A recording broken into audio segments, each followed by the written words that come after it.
ओम शांति। 10 अगस्त 2023 बाप दादा के मधुर महावाक्य हैं। मीठे बच्चे, जब तुम बाप की गोद में आते हो तो यह दुनिया ही खत्म हो जाती है। तुम्हारा अगला जन्म नई दुनिया में होता है। इसलिए कहावत है, आप मुए मर गई दुनिया। प्रश्न है आज का, किस एक रस्म के आधार पर बाप के अवतरण को सिद्ध कर सकते हो? उत्तर, भारत में हर वर्ष पितृ खिलाने की रस्म चली आई है। किसी ब्राह्मण में आत्मा को बुलाते हैं, फिर उनसे बातें करते हैं, उसकी आस पूछते हैं। अब शरीर तो आता नहीं, आत्मा ही आती है। यह भी ड्रामा में नूंद है। जैसे आत्मा प्रवेश कर सकती है, वैसे ही परमात्मा का भी अवतरण होता है। यह तुम बच्चे सिद्ध कर समझा सकते हो। गीत है, मरना तेरी गली में, जीना तेरी गली में। ओम शांति। यह भी गायन है इस समय का, जो फिर भक्ति मार्ग में चला आता है। इस समय जबकि तुम बाप के पास जाते जीते जी मरते हो, तो बरोबर सारी दुनिया ही खत्म हो जाती है। अज्ञान काल में मनुष्य मरते हैं तो इस दुनिया में जन्म लेते हैं। दुनिया कायम है। कहावत है, आप मुए मर गई दुनिया। परंतु उनके मरने से दुनिया का विनाश तो नहीं हो जाता। इससे ही दुनिया में फिर जन्म लेना पड़ता है। तुम मरेंगे तो यह दुनिया भी खत्म हो जाएगी। तुम जानते हो हम फिर नई दुनिया में आएंगे। यह सिर्फ तुम ब्राह्मण ही जानते हो। ईश्वर का बच्चा होने से हमको सतयुग का बर्थराइट मिलता है, स्वर्ग की बादशाही मिलती है, नरक खत्म हो जाता है। इसमें कोई मेहनत नहीं है, सिर्फ बाप को याद करना है। मनुष्य जब कोई मरते हैं तो उसको कहते राम राम कहो। पिछाड़ी में उठाते समय कहते राम नाम सत्य है। यह भगवान को ही कहते हैं, राम नाम सत्य है, अर्थात परमपिता परमात्मा जो सत्य है उसका ही नाम लेना चाहिए। माला भी राम राम कह सिमरते हैं। या राम नाम की धुनी ऐसी लगाते हैं जैसे कोई साज बजता है। तुम बच्चों को बाप समझाते हैं कि कोई भी आवाज़ नहीं करना, सिर्फ बुद्धि से याद करना। तुम जानते हो जीते जी ईश्वर की गोद में आने से फिर यह दुख रूपी दुनिया खत्म हो जाती है। बाबा, हम आपके गले का हार बन जाएंगे। गाया भी जाता है रुद्रमाला, राममाला नहीं कहा जाता है। तुम रुद्रमाला में पिरोने के लिए इस रुद्र ज्ञान यज्ञ में बैठे हो। कल पहले मुआफिक दूसरा कोई सत्संग नहीं, जहाँ ऐसे समझते हो कि हम ईश्वर बाप के गले में पिरोएंगे। बाप से तो जरूर वर्षा मिलेगा। बाप कौन कहता है? आत्मा। आत्मा में ही बुद्धि है ना। बुद्धि समझती है फिर कहती है। पहले संकल्प आता है, फिर कर्म इंद्रियों से कहा जाता है। बरोबर हम बाबा के बने हैं, बाबा के ही होकर रहेंगे। इस अंतिम जन्म में गॉड फादर कहते हैं ना। फिर पूछो, तुम्हारे में गॉड फादर की नॉलेज है? तो कहेंगे गॉड तो सर्वव्यापी है। बोलो, तुम्हारी आत्मा कहती है परम पिता, तो पिता सर्वव्यापी कैसे होगा? बच्चे में बाप आ गया क्या? बाप को सर्वव्यापी कहना बिल्कुल रॉन्ग है। यह बातें बहुत अच्छी रीति समझकर फिर समझाना है। रुद्र ज्ञान यज्ञ तो मशहूर है। रुद्र है निराकार, श्री कृष्ण तो साकार है। आखिर भगवान किसको कहा जाए? श्री कृष्ण को तो नहीं कह सकते। मनुष्य तो बहुत भोले होते हैं, कह देते गॉड इज ओमनी प्रेजेंट।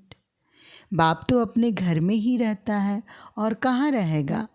अब बाप इस बेहद के घर में आया हुआ है, यहाँ विराजमान है। कहते हैं कि मैंने इसमें प्रवेश किया है।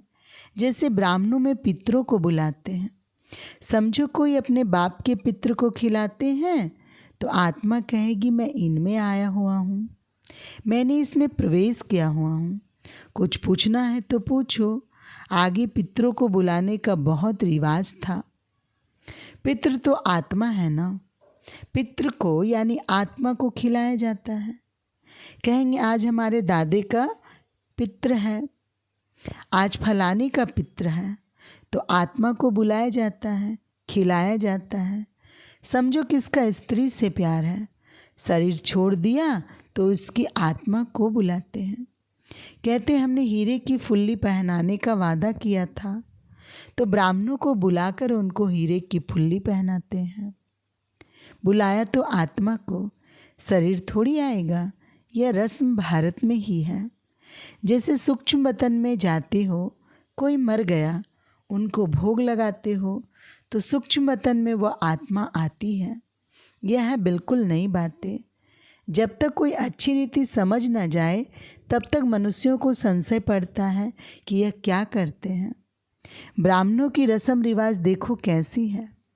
सभी मंदिरों आदि में भोग लगाते हैं, पितृ को भोग लगाते हैं। गुरु नानक की आत्मा को भोग लगाया, अब वह कहाँ है यह समझ नहीं सकते। तुम तो जानते हो जिन्होंने धर्म स्थापन किया हुआ है वह सब यहाँ है। जैसे बाबा कहते मैं तो ब्राह्मण धर्म स्थापन करता हूँ। यह तो पतित पावन है। पावन आत्मा ही आकर धर्म स्थापन करती है, परंतु सतो प्रधान आत्मा को फिर सतो रजो तमो में आना ही है। इस समय सभी आत्माएं कब्र दाखिल है। बाबा तो है ही पतित पावन, वह कभी कब्र दाखिल नहीं होते। मनुष्य को पतित पावन नहीं कहेंगे। पतित पावन माना सारी दुनिया का पतित पावन। पतित दुनिया को पावन बनाने वाला एक बाप के सिवाय कोई हो नहीं सकता। वह तो आते ही हैं अपने अपने धर्म स्थापन करने।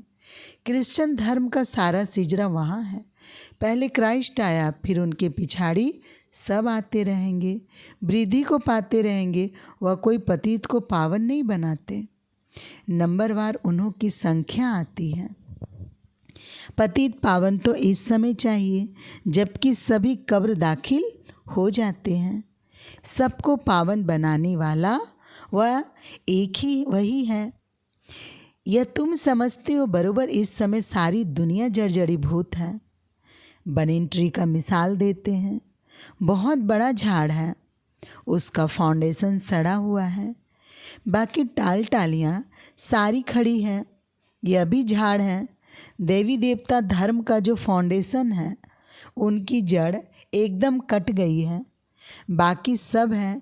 बीज हो तो फिर से स्थापना करे ना। बाप कहते मैं फिर से आकर स्थापना कराता हूँ। ब्रह्मा द्वारा स्थापना, शंकर द्वारा विनाश। बरोबर अनेक धर्मों का विनाश हुआ था। महाभारत लड़ाई के समय जो राजयोग सीखे उनकी फिर राजधानी स्थापन हो गई। तुम जानते हो अभी हम बाप के पास जाएंगे, फिर नई दुनिया में आएंगे, फिर झाड़ वृद्धि को पाता जाएगा। देवी देवता धर्म जो था वो प्राय लोप हो गया है। बाप कहते मैं फिर से आकर आदि सनातन देवी देवता धर्म की स्थापना करता हूँ। भारत जो ऊंचे थे ऊंच था, उनको अब ग्रहण लगा हुआ है। कामचीता पर बैठने से इस समय तुम्हारी आत्मा काली हो गई है। अब फिर तुम ज्ञान चिता पर बैठे गोरे बनते हो। तुम जो श्याम बन गए थे, श्याम को सुंदर गोरा बनाने वाला है परमपिता परमात्मा। उनकी श्रीमत मिलती है। परमपिता परमात्मा की आत्मा में ही खाद पड़ती है। सोने का मिसाल है। अभी तुम जानते हो इस पुरानी दुनिया का विनाश होना है, सभी का मौत है। फिर तुमको कहने वाला कोई नहीं रहेगा कि राम राम कहो। अब देखो, नेहरू मरा तो उनकी राख को सब जगह गिराया, समझा अच्छी खाद मिलेगी। झाड़ में कीड़ा आदि पड़ जाता है तो उसमें राख डालते हैं। अभी इस सारी पृथ्वी को कितनी राख मिलेगी। बड़े बड़े सन्यासी महात्माएं मरते हैं तो उन्हों की राख ऐसे नहीं डालते हैं। सबसे उत्तम है सन्यासी। अभी तो कितने मरेंगे, कितनी खाद मिलेगी, तो क्यों नहीं सृष्टि फर्स्ट क्लास अनाज आदि देगी। सतयुग में सब हरे भरे सब्ज होते हैं। इस सृष्टि को नया बनाने में टाइम लगता है। तुम सूक्ष्म वतन में जाते हो, कितने बड़े बड़े फल तुमको दिखाते हैं, सूबी रस पिलाते हैं। तुम विचार करो कितनी खाद मिलेगी, सो भी खास भारत को। वहाँ कितनी अच्छी अच्छी चीज़ें निकलेगी नई दुनिया के लिए। खाद पकड़कर सारी दुनिया नई हो जाएगी। सूक्ष्म वतन में बैकुंठ का सूबी रस तुमको पिलाते हैं, बगीचे आदि का साक्षात्कार कराते हैं। बच्चों ने साक्षात्कार किया है, सूबी रस पीकर आते हैं। प्रिंस प्रिंसेस बगीचे से फल ले आते थे, अब सूक्ष्म वतन में तो बगीचा हो न सके। जरूर बैकुंठ में गए होंगे, एक एक को साक्षात्कार नहीं कराएंगे, जो निमित्त बनते उनको साक्षात्कार कराते हैं। हो सकता है अगर तुम याद में रहेंगे, बाबा के बच्चे बनकर रहेंगे, तो पिछाड़ी में तुमको भी साक्षात्कार होगा। यह तो पहले गौशाला बननी थी, भट्टी में पकना था तो बहुत आ गए। बच्चों को समझाया है, सिर्फ कोई लिटरेचर देने से समझ नहीं सकेंगे, समझाने वाला टीचर ज़रूर चाहिए। टीचर सेकंड में समझाएगा। यह तुम्हारा बाबा है, यह दादा है, यह बेहद का बाप स्वर्ग का रचयिता है। सिर्फ कोई लिटरेचर दिया तो देखकर फेंक देंगे, कुछ भी समझेंगे नहीं। इतना ज़रूर समझाना है कि बाप आया है। यह ढिंढोरा पिटवाना तुम्हारा फर्ज है। बरोबर यादव कौरव भी हैं, महाभारी लड़ाई भी सामने खड़ी है। जरूर राजयोग सिखलाने वाला भी होगा, जरूर स्वर्ग की स्थापना भी होगी। एक धर्म की स्थापना, अनेक धर्मों का विनाश होना है। तुम जानते हो हम नर से नारायण, नारी से लक्ष्मी बनते हैं। यह है हमारी एम ऑब्जेक्ट। मनुष्य देवता किए करत न लागी वार। देवता सिर्फ सूर्यवंशी को कहा जाता है, चंद्रवंशी को क्षत्रिय कहा जाता है। पहले तो देवता बनना चाहिए ना, नापास होने से क्षत्रिय हो जाते हैं। तो बाप कहते मीठे मीठे सीखी लदे बच्चे। कितने ढेर सीखी लदे बच्चे हैं। देखो किसका बच्चा गुम हो जाता है, 6-8 मास के बाद आकर मिलता है तो कितना प्यार से आकर मिलेगा। बाप को कितनी खुशी होगी। या बाप भी कहते लाडले सीखी लदे बच्चे, तुम 5000 वर्ष के बाद आकर मिले हो। लाडले बच्चे, तुम बिछड़ गए थे, अब फिर आकर मिले हो बेहद का वर्षा लेने लिए। DT world sovereignty is your god fatherly birthright. बाबा तुमको बेहद की बादशाही देने आया है। यह है हेवनली गॉड फादर। कहते तुम बच्चों के लिए कितनी बड़ी सौगात लाई है, परंतु इतना लायक बनना है, श्रीमत पर चलना है। मम्मा बाबा कहकर फिर अगर भूल जाए या फारकती दे तो गले का हार नहीं बनेंगे। बच्चों को कितना प्यार किया जाता है। बाप बच्चों को सिर पर रखते हैं। बेहद के बाप को कितने बच्चे हैं। बाबा कितना ऊंच माथे पर चढ़ाते हैं। पाँव में जो गिरे हुए उन्हों को माथे पर चढ़ाते हैं। तो कितना खुशी में रहना चाहिए और श्रीमत पर चलना चाहिए। एक की श्रीमत पर चलना है। अपनी मनमत पर चला तो यह मरा। श्रीमत पर चलेंगे तो श्रेष्ठ श्रेष्ठ मनुष्य अर्थात देवता बनेंगे। बाबा पूछते हैं ना कि कितने नंबर में पास होंगे। बाप भी कहते सूर्यवंशी बनो तो मम्मा बाबा को फॉलो करना पड़े। आप समान स्वदर्शन चक्रधारी बनाना है। से बाबा के आगे ले आते हैं तो बाबा पूछते कितने को आप समान बनाया है। कितने मज़े की बातें हैं। तुम ही समझ सकते हो, नया कोई बिल्कुल ही नहीं समझ सकेगा कि यह कोई मनुष्य देवता बनने की कॉलेज है। कोई को तो 7 रोज में बहुत अच्छा रंग चढ़ जाता है, कोई को बिल्कुल नहीं चढ़ता। बहुत मेहनत करनी पड़ती है। पहली बात बच्चों को समझाए कि पहले सबको बोलो कि बेहद के बाप को जानते हो। कहते हाँ, अब मेरे में भी है, सर्वव्यापी है, फिर तो पूछने की दरकार ही नहीं है। जब बाप कहते हो तो बाप तुम्हारे में व मेरे में कैसे हो सकता है। बाप से तो वर्षा लिया जाता है, तो पहले अल्प पर समझाओ। बाप कहते मेरे सीखी लदे बच्चे, ऐसे कोई साधु सन्यासी कह न सके। तुम जानते हो बरोबर हम शिव बाबा के सीखी लदे बच्चे हैं। 5000 वर्ष के बाद फिर आकर मिले हैं स्वर्ग का वर्षा लेने लिए। जानते हो हम ही स्वर्ग के मालिक थे, फिर हम ही बनते हैं। स्वर्ग में जाना जरूर है, फिर पुरुषार्थ अनुसार उच्च पद पाना है। अच्छा, मीठे मीठे सिखिलदे बच्चों प्रति माता पिता बाप दादा का याद प्यार और गुड मॉर्निंग। गुड मॉर्निंग बाप दादा।